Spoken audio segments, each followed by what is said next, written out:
were screaming, they're so proud of her.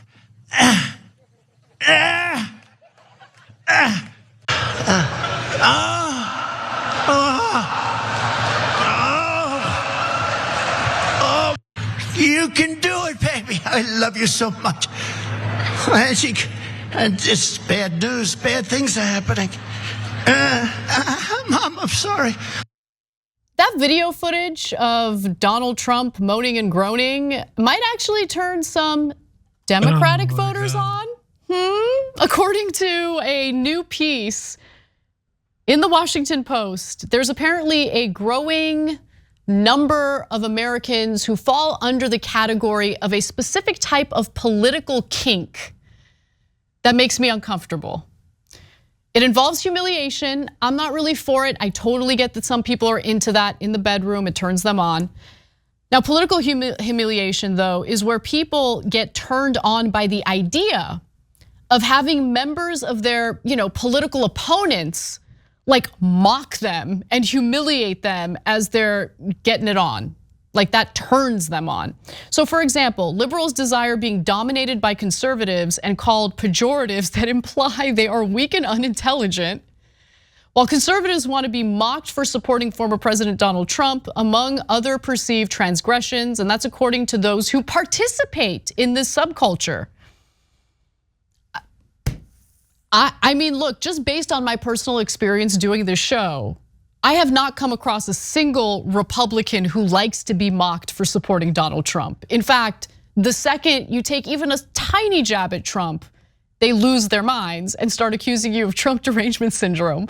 But I don't know. I mean, obviously I don't exist in this subculture, Woz, but I guess it exists. And so my question to you is, forget the humiliation part of it. You meet a hot girl and her politics are like the antithesis of everything you stand for and believe. Do you go for it? Oh, at least once, maybe even twice, for sure. We gotta seal that deal for sure. There's no doubt about that. Like, we're not gonna seriously date because it's just not possible to carry on everyday conversations in life being as, sort of politically engaged as we are in it, to just ignore our politics with our significant other. Like, I don't think that's possible, right? But, just to hang out and, have some fun, drink some vino, just get to know each other just for a little bit. I don't see anything wrong with that. But for me, Anna, what I was thinking, I was like, so I kind of know what you would call like a liberal, right? It's like you limp wrist, abortionist, God-hating, atheist, liberal scumbag. Like, what do you call a conservative though? Like, what do you say? Like, you hate Medicare and can you imagine? Oh yeah, baby. Yeah, you want to privatize Social Security, don't you? You bad, bad boy. How dare you? Like, can you freaking imagine? Like, hot. You just want to deregulate us into oblivion, don't you? You sicko. Look at you, about to cut another tax. How dare you? How dare you not allow the immigrants in, you bad, bad boy. Okay, can you freaking imagine? This is not the kind of intimacy I'm into. It's not for me, it's for other people. It's fine, kind of. You want to Jesus, don't you? Okay, I'm starting to feel a little bit bad for people who are into this. No, but I don't. What's wrong with you guys? You gotta go to therapy. This is crazy. Like, I don't mind. Like, I know people are into that. Yeah, I like to be dominated, whatever, that's fine. But like, I also don't appreciate the caricatures that are represented here, right? Because you're right, the caricatures of liberals is like super unfair, right? Yeah. So for the right, it's the macho posturing of the Republican politicians. It's flattened into pure toxic masculinity. Liberals are represented like as bleeding heart. Beta males, yeah, you're a beta. Yeah, totally. Just the beta lib. You're gonna let that black guy have sex with your wife. That's what it is. That's what it is. That's what it is, Anna. That is a very, by the way, problematic. I don't want to say problematic fetish, but there's There's something when weird they about came that up fetish. with cuck, guys, y'all realize our president was black at the time, and that's the entire reason that they came up with the cuck thing. It's the idea that Mitch McConnell is like, he's letting Obama get away with passing legislation, almost like he let him do his wife. That was the. All right, And of course, you can't marry a woman who a black guy has slept with, and everybody knows that. She's damaged goods. Come on now. This is terrible. This is all of this is so terrible. Okay. This is the dark underbelly of America. Okay. All right. So apparently this type of content, this is real. I haven't like checked or fact checked it. Washington Post. But the Legacy Washington Media. Post is like spilling the beans, okay? Like for instance, this type of content has been popping up more and more on sites like Clips for Sale, an adult video sharing website, and other fetish websites. On FetLife, a social networking site for people with fetishes, there are at least a dozen subcategories of the kink that users can tag in their profiles, such as hot conservative girls who make liberals cry. At least 4 political humiliation groups, including MAGA Doms, and I guess it's, the slur that people use for liberals, liberal, I'm just gonna say liberal because I can't use the other word. Subs are also active. I just don't like the idea that it's like always the left in this fetish that's like weak and I want to be dominated. Yeah. Like what? Why? Yeah, because we're in tune with our feelings, and we care about like how people feel and like what's going on inside, instead of like just brute sort of caveman brutish. But it's just funny because if you know anything about this underbelly, and it's the people who are way more likely to be doing this are people who project this like very classic quote unquote masculinity, you know what I mean, who are the most into this kind of stuff. I guess, but like it takes 2 to tango, so you need someone who wants to play the role of the, like you said, limp wrist, which that visual makes me crack up every time I hear it. But yeah, you need the other party to be involved in this. I used to work with a guy, and he was, first of all, he was freaking Puerto Rican, like a Afro black Puerto Rican guy. And he was conservative, or to me, just kind of hated people who he identified as liberal. Like that's kind of usually what it is, like with certain kind of quote unquote conservatives. But like he could not say the word liberal without putting limp wrist in front of it. Like he just never called anybody just liberal. So that phrase always stuck with me because he would get so mad about it too. It's amazing. And like, I'm probably sharing too much, but like my husband's not conservative, and he's like, there's nothing limp wrist about my husband at all. Like, I just don't like the caricature. It bothers me. It really, really bothers me. Anyway, there's more. When Trump came on the scene, suddenly the right had a backbone, was throwing punches. It was really aggressive dominance, and I think that's really what had been lacking before. Because you look back at Jeb Bush, he was kind of weak-kneed, milquetoast.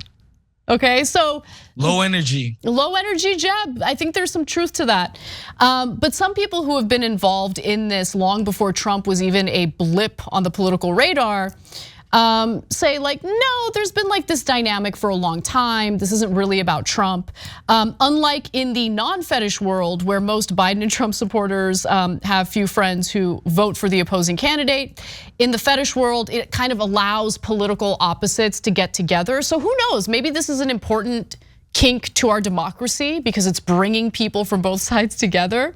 So here are some more specific examples of the type of content you can find in these communities.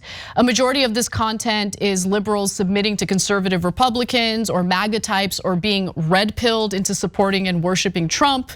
Dominatrix Roxy Ray received her first request for a political humiliation video in March of 2021.